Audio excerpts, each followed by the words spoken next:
조회 문제입니다. 기출문제의 가장 마지막에 등장을 하는 문제가 되겠고요. 보통 3문제 정도 출제가 됩니다. 이번 강의에서는 조회에서도 우리가 어떤 부분이 가장 많이 출제가 되는지를 확인을 해볼 거고요. 그 다음 문제를 읽었을 때 어디에 들어가서 조회를 하는지 팁 정도를 설명을 드리도록 하겠습니다. 첫 번째 나와 있는 건 거래처 원장입니다. 말 그대로 거래처 원장입니다. 거래처별로 저희가 확인을 할 수가 있는데요. 해당 계정 과목에 대해서 거래처별로 거래 내역을 보여주는 장부입니다. 일반 전표를 입력을 했고요. 메인 매출장 입력시라고 되어 있는데 전산회계 2급에서는 메인 매출장이 출제가 되지 않으므로 여러분들이 이 부분을 없는 걸로 보시면 돼요. 거래처 코드를 입력을 했던 부분들이 있다면 반영해서 조회를 할 수가 있습니다. 예를 들어서 저희가 이제 분계를 할 때 어떤 분계를 하냐면 일반 전표에서 차변의 현금, 대변의 단기 대여금, 자, 100원씩 각각 분계를 했다라고 가정을 하겠습니다. 자, 이게 어떤 분계인가요? 분계만 보고도 여러분도 혹시 상황이 지금 정리가 되시나요? 제가 기존에 돈을 빌려준 게 있었을 거예요. 그러면 그때 당시에는 차변의 단기 대여금, 대변의 현금이라고 분계를 했겠죠. 돈을 빌려줬었는데 이제 돈을 다시 회수한 형태입니다. 그래서 저는 다시 돈을 받았고요. 현금. 차변에 있던 단기 대여금이 대변으로 분계가 이루어지는 형태인데요. 이럴 경우에 우리가 어떤 것에 거래처 코드를 걸죠? 채권과 채무에 대해서 거래처 코드를 건다. 그래서 외바지 선미, 대차가입류 이렇게 다 암기를 했잖아요. 여기에서 대여금이 있었기 때문에 분명 대여금, 우리가 돈 빌려준 사람, 제 이름으로 해볼까요? 이효진 이렇게 거래처 코드를 걸었을 겁니다. 그러면 지금 이 거래처 원장에서는요. 단기 대여금에 이유진의 거래처 코드가 걸려 있었어요. 이 부분을 확인할 수 있는 부분이라고 보시면 됩니다. 그러면 화면을 다시 한번 좀 살펴볼게요. 제가 이제 캡처를 해놨는데요. 여러분들 프로그램을 잘 다룰 수 있는 방법은 뭐니 해도 계속 지속적으로 들어가서 로그인을 해서요. 클릭을 해보는 방법이 가장 효율적인 방법입니다. 그래서 여러분들 시간이 되시면 물론 시간이 되지 않더라도 시간을 내셔서 계속 프로그램 들어가 보실 거고요. 특히 조회를 어려워하는 분들이 생각보다 많으세요. 그런 분들한테 제가 얘기를 해드릴 수 있는 건 아무데나 다 클릭을 일단 해보세요. 우리가 시험 문제 나오는 거 너무나 한정적이기 때문에 다 클릭을 해서 찾아보시는 방법이 있고요. 그렇게 하다 보면 이제 좀 감이 생겨서 이런 문제는 여기 들어가면 되겠구나 라고 여러분들이 바로 캐치가 가능하십니다. 그리고 두 번째 좀 특징은 꼭 거래처 원장에 들어가서 우리가 해야 돼요? 그렇지 않을 수도 있거든요. 여러 군데에서 조회가 가능할 수 있어요. 그러니까 꼭 한 군데에서만 정답을 찾으려고 생각하지 마시고 들어가다 보면 여기에서도 확인이 가능한데? 그럼 거기에서 정답을 찾으셔도 됩니다. 그러니까 꼭 한 군데에만 정답이 있지 않다라는 게 이 조회의 특징이기 때문에 여러분들 좀 생각을 하실 때 정답이라는 건 없어. 그냥 어디에 들어가도 내가 이 문제에서 요구하는 답만 찾으면 돼. 라고 생각하시면 돼요. 자, 그러면 화면을 제가 캡처를 했기 때문에 화면을 잠깐 보자면 기간. 그럼 여러분들 기간을 작성을 해주셔야겠죠? 몇 월 며칠부터 몇 월 며칠까지. 그 다음에 계정 과목을 입력하실 거예요. 지금 같은 경우에는 뭐 단기 대여금을 이렇게 단기 대여금 코드가 114번이거든요. 단기 대여금을 찾으면 우리가 이유진이라고 거래처 코드를 걸었었죠. 지금 거래처가 나와 있는데요. 이 부분을 입력하지 않더라도 그럼 이 부분에서 엔터 이렇게 눌러버리면 그러니까 우리 거래처 몰라요. 모르는데 단기 대여금에 혹시 거래처 코드 걸린 게 있어? 뭐 이런 문제가 나오면 엔터를 눌러서 엔터를 누르면 처음부터 끝까지 내가 가지고 있는 거래처의 처음부터 끝까지를 다 조회를 해줍니다. 자, 그럼 거기에서 조회가 된 거래처들이 이렇게 뜰 거고요. 그래, 금액이 얼마인지 이렇게 하단에 작성이 될 겁니다. 그럼 여러분들이 여기에서 이유진이라는 사람한테 그거 돈 받은 거야. 뭐 잔액이 얼마가 남았어. 아직도. 이런 식으로 여러분들 확인할 수 있는 게 거래처 원장이고요. 다시 한번 상단의 윗부분을 좀 살펴보시면 중요 포인트는 거래처 코드를 입력하지 않았다면 조회가 되지 않습니다. 그러면 어디에서 거래처 코드를 입력하지 않았다라고 말을 하는 거냐면 일반 전표 입력을 할 때. 지금 전산회계를 하고 있기 때문에 전산회계 2급은 매일 매출 전표가 없다고 했잖아요. 그건 전산 이제 회계 1급에 들어가셔야 되거든요. 그러니까 현재는 내가 일반 전표 입력을 할 때 거래처 코드를 걸지 않았더라면 이 거래처 원장에선 조회가 되지 않는다는 것을 유의를 하셔야 됩니다. 자, 그러면 하단으로 좀 내려가 볼까요? 자, 제가 키포인트. 시험 문제에 가장 많이 출제되는 조회 문제 중 하나이다 라고 했기 때문에 여러분들 거래처 원장 우리 앞으로 자주 보게 되겠구나 라고 생각하시면 됩니다. 자, 그러면 두 번째 문제 보도록 하겠습니다. 두 번째는요, 계정별 원장입니다. 자, 계정별 원장은 조회하고자 하는 계정 과목 중 현금을 제외한 나머지 계정 과목을 설정하여 그 내역을 볼 수 있는 장부입니다. 자, 그럼 계정별 원장 저희 한번 캡처된 화면 먼저 보도록 하겠습니다. 첫 번째, 기간을 설정하게 되어 있어요. 이 부분은 앞에서 봤던 거래처 원장과 동일합니다. 그래서 여러분들 기간을 언제부터 언제까지 우리가 조회하고 싶은지 여러분들이 작성을 직접 하시면 되고요. 또한 우리가 어떤 계정 과목을 지금 찾고 싶은 건지를 조회를 하시면 됩니다. 예를 들어서 복리후생비에 대한 내용을 보고 싶어요 라고 한다면 복리후생비를 검색하시면요. 거래처 코드가 계정별 과목이 코드가 811번으로 조회가 될 거예요. 그럼 여기에 이제 복리후생비가 조회가 될 거고 그러면 이제 오른쪽에 이것에 관련된 내용이 언제부터 일자죠. 언제부터 뭐 1월 1일, 1월 2일, 1월 3일 어떤 것 때문에 사용을 했는지, 식사를 했는지, 음료수를 사 먹었는지, 금액이 얼마인지 자 그런 부분들이 쭉 표시가 되는 게 계정별 원장이라고 보시면 되겠습니다.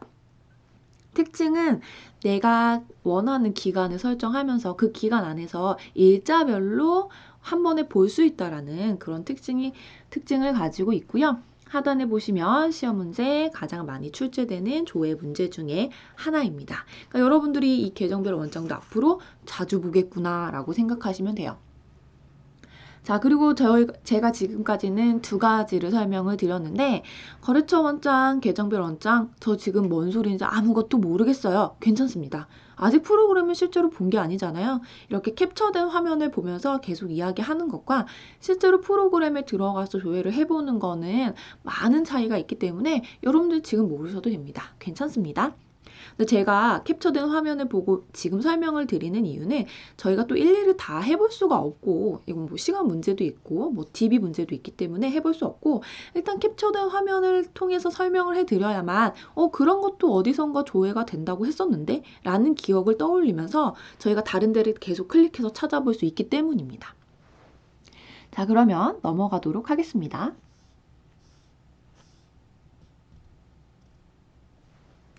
자, 세 번째는 현금 출납장입니다. 자, 계정별 원장에서 특징이요. 현금을 제외하고 조회가 돼요. 계정별이. 자, 그러면 나 현금 나간 거 보고 싶은데? 라고 생각하실 수도 있잖아요. 그럴 경우 사용을 하는 게 현금 출납장이고요. 말 그대로 현금이 나간 거, 들어온 거 확인이 가능한 거기 때문에 현금에 관련된 정보만 제공을 해주는 부분이라고 보시면 되겠습니다. 그래서 문제에서 몇 월 며칠에 현금이 얼마나 나갔니? 뭐 이런 걸 물어본다면 여러분들이 현금 출납장에 들어가셔서 기간을 조회해 본다면 하단에 현금이 얼마가 들어오고 얼마가 나갔어라는 그런 내용 자체를 확인을 해줄 수 있는 부분입니다.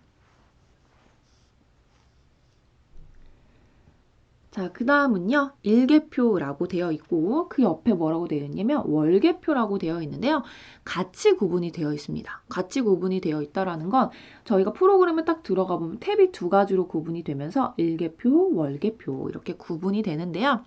일개표로 하셔도, 월개표로 하셔도 정답을 찾으실 수가 있어요. 여러분들 편한 데서 구분하시면 되는데, 차이점은 뭐냐면 일개표니까 조회 기간 자체가 일까지 조회가 된다라는 특징이 있고요. 월개표는 월만 조회가 됩니다. 예를 들어서 일개표는 1월 1일부터 1월 23일까지 이렇게 일을 작성을 할 수 있다면 월개표면 1월 혹은 1월부터 6월 월만 우리가 조회가 가능하다라는 거. 월만 조회가 가능하기 때문에 1월을 클릭하시면 1월 1일부터 1월 말까지가 자동으로 집계돼서 합계가 됩니다. 생김새는 어떤 거랑 비슷하게 생겼냐면 합계 잔액 시산표랑 비슷하게 생겼습니다. 합계 잔액 시산표랑 일개표는 일 단위로 거래 내용을 조회할 때 사용하며 월개표는 월 단위로 거래 내용을 조회할 때 사용하고 있습니다. 자, 이 부분도 시험 문제에 많이 출제가 되는 부분입니다. 그래서 제가 하단에 시험 문제 많이 출제돼요 라고 했기 때문에 앞으로 여러분들 전산회계 공부하시면서 일개표와 월개표는 친구처럼 매번 보게 되실 겁니다. 자, 이 부분을 조회를 하게 되면 앞서서 말씀드렸다시피 합계 잔액 시산표와 비슷한 느낌으로 중간에 계정 과목이 나열이 될 겁니다. 차변의 금액이 남았다면 차변의 금액이 나올 거고요. 대변의 금액이 남았다면 대변의 금액이 나올 텐데요. 어떤 건 차변의 금액이 나타나고 어떤 건 대변의 금액이 나타나냐면 저희가 자산, 부채, 자본 이렇게 구분하죠. T계정으로 할 때도 그렇고요. 자산은 자본, 부채 플러스 자본이다라고 배우고 거래의 판료소를 얘기를 할 때도 자산만 짝꿍이 차변이었고요. 집이 차변이었고 부채와 자본은 집 자체가 대변이라고 말씀을 드려요. 그렇기 때문에 자산에 되어 있는 항목은 차변에 부채와 자본에 대한 항목은 대변에 잔액이 남게 되고요. 그 다음에 거래의 판료소에서 비용 부분 차변에 있었죠. 그 다음에 수익 부분 대변에 있었습니다. 그래서 비용은 차변의 금액이 발생된 금액이 수익에 발생된 금액이 대변에 남아 있으니까요. 확인을 하시면 되겠습니다. 자, 그 다음에 5번째는요. 총계정 원장이 되겠습니다. 자, 계정별 원장하고 조금 헷갈리실 수 있는데 금액이 조금 다릅니다. 캡처된 화면이 좀 다릅니다. 총계정 원장은 월별과 일별, 현금을 포함한 모든 계정 과목의 차변과 대변, 그리고 잔액 금액을 조회할 때 사용이 됩니다. 자, 계정별 원장은요, 현금을 제외한 부분이었다면 이 총계정 원장은 현금을 포함해서 모든 계정 과목의 차변과 대변, 잔액 금액까지 조회를 하실 수가 있겠습니다. 자, 캡처된 화면을 보신다면 일단 기간은 무조건 다 저희가 입력을 해야 되겠죠. 기간은 입력을 할 거고요. 내가 찾고자 하는 계정 과목을 F2를 눌러서 찾으면 오른쪽에 일자와 금액, 차변의 금액, 대변의 금액, 잔액까지가 등장을 합니다. 계정별 원장하고 어떤 차이가 있죠? 계정별 원장은요, 적요도 나와요. 우리가 이거 밥 사 먹은 거야, 음료수 사 먹은 거야, 적요가 나오지만 이 총계정 원장에서는 적요가 등장하지 않고요. 그다음에 뭐 거래처 코드 같은 게 등장하지 않아요. 그냥 일자와 차변의 금액, 대변의 금액, 잔액 이렇게 합산이 됩니다. 또 현금을 포함한다라는 게 특징이 되기 때문에 여러분 혹시나 현금을 포함해서 차변의 합계금액, 대변의 합계금액 혹은 잔액을 확인하셔야 된다면 총계정 원장을 이용을 하셔도 됩니다. 자, 그 다음 6번째 합계 잔액 시산표입니다. 제가 이거 4번에서 말씀을 드렸습니다. 일개표, 월개표를 설명을 드릴 때 합계 잔액 시산표랑 비슷하게 생겼어요 라고 설명을 드렸죠. 그래서 그 부분입니다. 이 합계 잔액 시산표는요. 조회 기간을 입력한 시점까지 합계를 조회를 할 수 있습니다. 예를 들어 이제 월개표나 일개표와의 차이점이 뭐냐면 기간 자체를 보시면 월개표나 일개표는 뭐 1월부터 6월까지 이렇게 저희가 기간 자체를 설정을 하실 수가 있어요. 혹은 난 7월부터 12월까지만 조회를 할 거야. 이 6개월 부분만 조회가 가능하거든요. 하지만 이 합계 잔액 시산표 같은 경우에는요. 내가 6월을 조회를 한다면 1월부터 6월까지 합계가 등장을 하고 만약 그렇지 않고 나는 뭐 8월을 조회하겠어 라고 한다면 1월부터 8월까지 합계 금액 자체가 다 여기에 표시가 됩니다. 그러니까 중간에 내가 원하는 뭐 3개월이나 6개월이나 4개월이나 이런 부분을 따로 떼서 조회는 할 수가 없어요. 합계난 시간표는 무조건 1월부터 다 합계가 지속이 되기 때문에. 그래서 내가 1월부터 언제까지를 조회를 하고 싶니? 그 부분이 나와 있는 게 합계 잔액 시간표입니다. 자, 아래에 생긴 거는 다 월계표와 일계표와 동일하고요. 가운데 계정 과목 등장이 되어 있고 자산은 잔액이 차변에, 그 다음에 부채와 자본은 잔액이 대변에 등장을 하겠죠. 이 부분도 마찬가지로 비용은 발생된 금액이 차변에, 수익에 발생된 금액은 대변에 표시가 될 겁니다. 그럼 결국 이 합계잔액 시나표는요. 재무상태표, 손익계산서를 다 합해 놓은 곳이라고 보시면 돼요. 재무상태표, 자산, 부채, 자본을 볼 수 있는 보고서예요. 손익계산서, 수익과 비용을 볼 수 있는 보고서죠. 그런데 이 합계잔액 시나표에서는 자산, 부채, 자본, 비용, 수익까지 다 볼 수 있기 때문에 재무상태표와 손익계산서에 합산된 최종적으로 한꺼번에 눈에 볼 수 있는 그런 시산표라고 보시면 되겠습니다. 이 부분을 조회를 하는 건 이제 일계표, 월계표와 뭐 동일한 정답을 유추해낼 수도 있어요. 예를 들면 뭐 6월까지에 발생된 것 중에서 뭐 복리후생 비용은 얼마니? 라고 물어본다면 합계잔액 시산표에서 조회를 하셔도 되고요.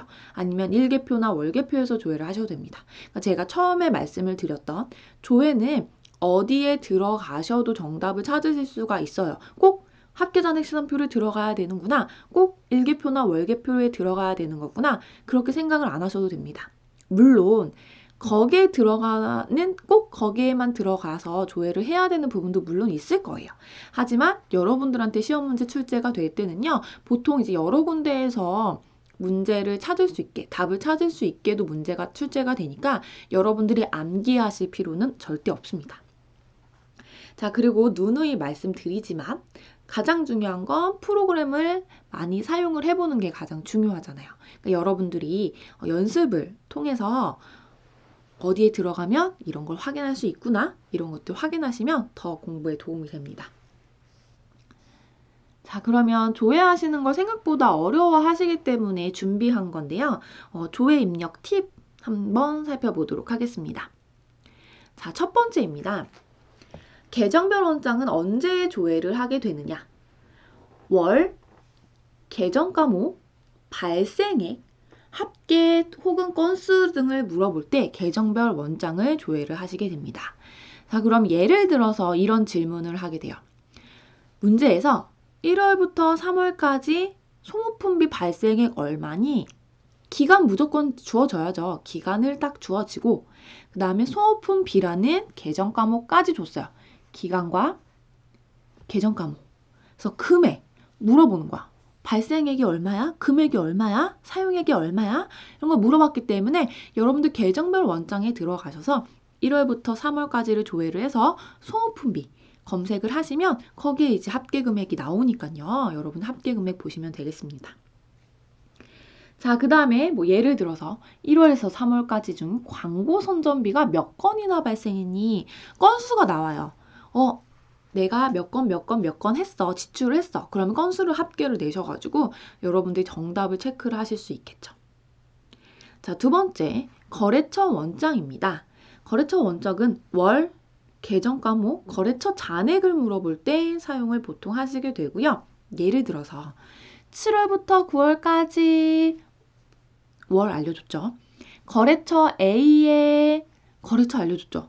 이 미지급금 계정 과목이에요. 잔액 얼마니? 7월부터 9월까지 A한테 우리가 받아야 되는 미지급금 잔액 얼마야? 라고 물어본다면 거래처 원장에 들어가시면 되고요.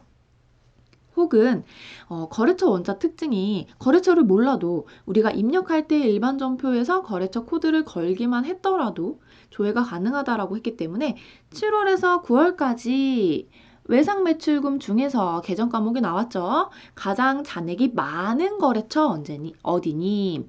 잔액이 많은 거.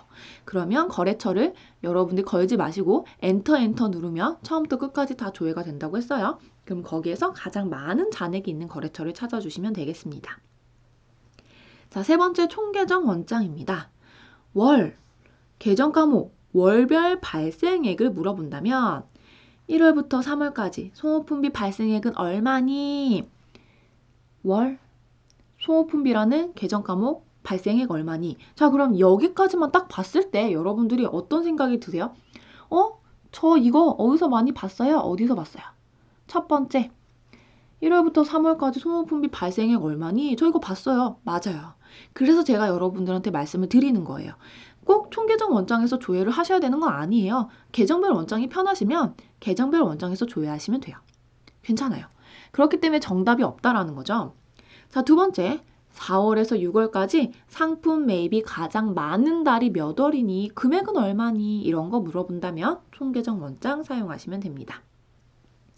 자, 네 번째, 월계표, 월, 잔액, 거래 내역, 계정 과목 이런 것들을 물어볼 때 사용을 하는데 1월에서 3월까지 현금을 지급한 판매비와 관리비. 자, 여기에서는 윗부분하고 조금 틀린 게요.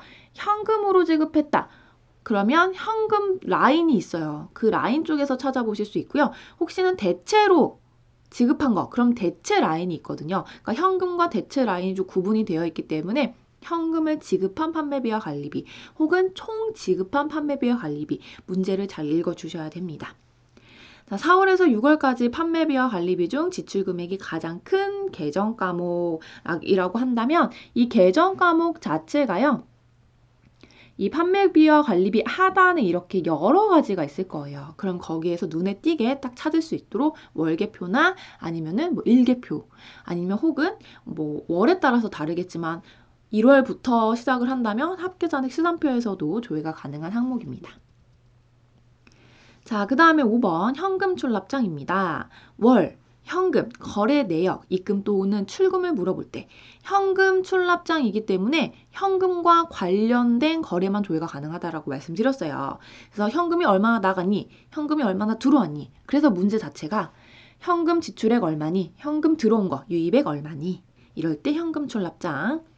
자, 여섯 번째 재무상태표입니다. 월, 1월부터 해당 월까지. 이거 어떤 거랑 비슷하냐면 합계 잔액 시산표랑 비슷합니다. 계정 과목 잔액을 물어볼 때 재무상태표를 보시게 되는 거고요. 특히 재무상태표 자체가 자산부채 자본만 등장을 하기 때문에 계정 과목 자체도 자산부채 자본에 한해서만 계정 과목이 등장을 해야 됩니다. 그래서 문제 자체 보시면 예제로 2월 말 현재 바드러움의 잔액. 그럼 바드러움 자체가 자산이거든요. 그래서 재무상태표에서 조회하실 수 있는 거고요. 6월 말 현재 기계장치의 장부가액은 얼마니? 그럼 기계장치 자체가 자산이기 때문에 재무상태표에서 찾으실 수 있습니다. 물론 이 부분 어디에서 찾으실 수 있죠? 동일하게 지금 현재 이 예제 가지고는 합계 잔액 시산표에서도 조회가 가능한 항목입니다. 자, 이렇게 꼭 하나에서만 우리가 찾는 게 아니고 여러 군데에서도 찾을 수 있다는 거 여러분들 한번 확인하시면서요. 저희가 그러면 예제를 한번 풀어봐야겠죠. 자, 조회 연습해 보도록 할 거고 저희가 기존에 계속 입력을 해왔던 수형상사 201번 코드에서 다음을 조회를 해보도록 하겠습니다. 자, 첫 번째 6월 30일 현재 자, 6월 30일 기간 나왔고요. 건물의 장부가액은 얼마니? 자, 건물의 장부가액이라고 되어 있는데 자, 여기서 포인트는 문제는 건물이 자산이기 때문에 저희가 재무상태표나 혹은 합계잔액 시산표도 가능하세요. 가능은 한데 우리가 지금 장부가액을 알아야만 여러분들이 정답을 작성하실 수 있잖아요. 장부가액에 대한 얘기를 해보면 장부가액은 취득가액에서 뭘 빼준 거냐면 감가상각 누계액을 빼준 겁니다. 그래서 저희 감가상각 누계액은 보통 감누라고 이렇게 짧게 줄여서 쓰는데 감가상각 누계액을 빼준 금액이 장부가액이에요. 그러면 이걸 좀 더 보기 편하게 하려면 재무상태표에서 조회를 하시는 게 조금 더 편할 겁니다. 그래서 한번 조회를 해보도록 할게요. 자, 프로그램에 보시면요. 지금 수형상사로 로그인 되어 있는 상태고 자, 재무상태표 조회를 해보도록 하겠습니다. 자, 조회를 클릭하시고 자, 그러면 다음과 같은 화면이 뜨죠? 기간 조회할 거고요. 기간은 6월 입력하도록 하겠습니다. 6월. 자, 그러면 지금 단기 2020년, 그 다음에 정기 19년인데요. 제가 저희 입력 처음에 할 때부터 2020년으로 입력을 했기 때문에 단기가 2020년이 되는 거고, 자, 쭉 보시면 건물의 감가상각이죠. 건물의 장부가액, 감가상각 누계액. 그러면 장부가액이 2억의 취득원가고요. 감가상각 누계액이 750만 원입니다. 그래서 현재 장부가액은 1억 9,250만 원이 정답이 되겠습니다. 자, 이 부분입니다. 1억 9,250만 원. 그래서 정답은 1억 9,250만 원으로 정답을 써주시면 되겠습니다. 자, 그럼 혹시나 합계잔액 시산표 한번 들어가 볼까요? 어떻게 표시가 되는지. 자, 합계잔액 시산표에 들어가셔서요. 6월을 조회를 해보도록 하겠습니다. 자, 6월 조회했어요. 쭉 내려보면 건물이 있습니다. 자, 건물이 2억 주고 샀는데 감가상각 누계액 750만 원 빼야 되니까 합계잔액 시산표에서는 조회를 할 수 있어도 여러분들 직접 2억에서 750만 원을 빼셔서 정답을 유출을 하셔야 돼요. 이렇게 계산하셔도 정답은 맞죠. 하지만 우리 간단하게 보려면 재무상태표에서 보는 게 더 정확하게 보실 수 있는, 빠르게 보실 수 있는 방법이다라는 것입니다. 자, 그럼 그 다음 문제 보겠습니다. 2번 12월 31일 현재 외상매출금 잔액이 가장 큰 거래처와 금액 물어보았습니다. 자, 거래처 물어봤으니까 어디 가서 조회를 할 거죠? 거래처 원장 가서 조회를 하도록 하겠습니다. 자, 프로그램 들어가 볼게요. 자, 거래처 원장입니다. 거래처 원장 장부관리 첫 번째 줄에 있고요. 자, 보시면 기간 1월 1일부터 12월 31일까지. 자, 계정 과목은 F2를 눌러서 외상매출금 검색하시면 되죠. 자, 거래처를 몰라요. 그래서 거래처를 물어보는 겁니다. 엔터 눌러주시면 총 처음부터 끝까지의 거래처가 다 조회가 되고요. 총 3가지의 거래처가 있었네요. 자, 이 중에 잔액이 가장 큰 게 어디예요? 1억 300, 300, 9천이니까 1억 300입니다. 자, 여기는 거래처가 경민 가구고 금액은 1억 300만 원이다 라는 게 정답이 되겠습니다. 자, 경민 가구의 금액은 1억 300만 원. 자, 제가 지금 문제가 거래처랑 금액 2가지를 물어봤으니까 여러분도 2가지를 꼭 정답으로 써주셔야 됩니다. 자, 3번째 보겠습니다. 7월에서 9월 중 판매비와 관리비 지출 금액이 제일 큰 계정 과목을 물어봤습니다. 자, 중간이에요. 1월부터가 아니기 때문에 여러분들 꼭 이 부분을 어디에서 검색을 해주셔야 되냐? 월계표 또는 일계표에서 월계표 또는 일계표에서 검색을 해주셔야 됩니다. 합계잔액 시산표에서는 안 돼요. 왜냐면 1월부터 무조건 조회가 가능하기 때문에. 자, 한번 같이 해보도록 하겠습니다. 자, 이번에는 월계표, 일계표 보이시나요? 자, 이 부분 클릭을 해서 자, 일계표도 있고 월계표도 있는데 어디에서 조회하셔도 가능해요. 근데 저희 월계표로 한번 해보도록 하겠습니다. 7월부터 9월. 그럼 7월 1일부터 9월 30일까지 조회가 되고요. 자, 판매비와 관리비 중에서 우리 가장 금액이 큰, 지출 금액이 큰 것을 물어봤기 때문에 여러분들 지금 수선비부터 광고 선전비까지 이 3가지밖에 없거든요. 이 중에 금액 가장 큰 거 뭔가요? 수선비가 124만 원, 교육훈련비가 50만 원, 광고 선전비가 25,000원인데요. 124만 원인 수선비가 가장 큰 비용을 차지하고 있습니다. 그래서 정답은 문제 자체에서 큰 계정 과목은 뭐니라고 했기 때문에 수선비를 정답으로 처리하시면 되겠습니다. 네, 그럼 이번 강의 여기서 마무리하도록 하겠습니다. 감사합니다.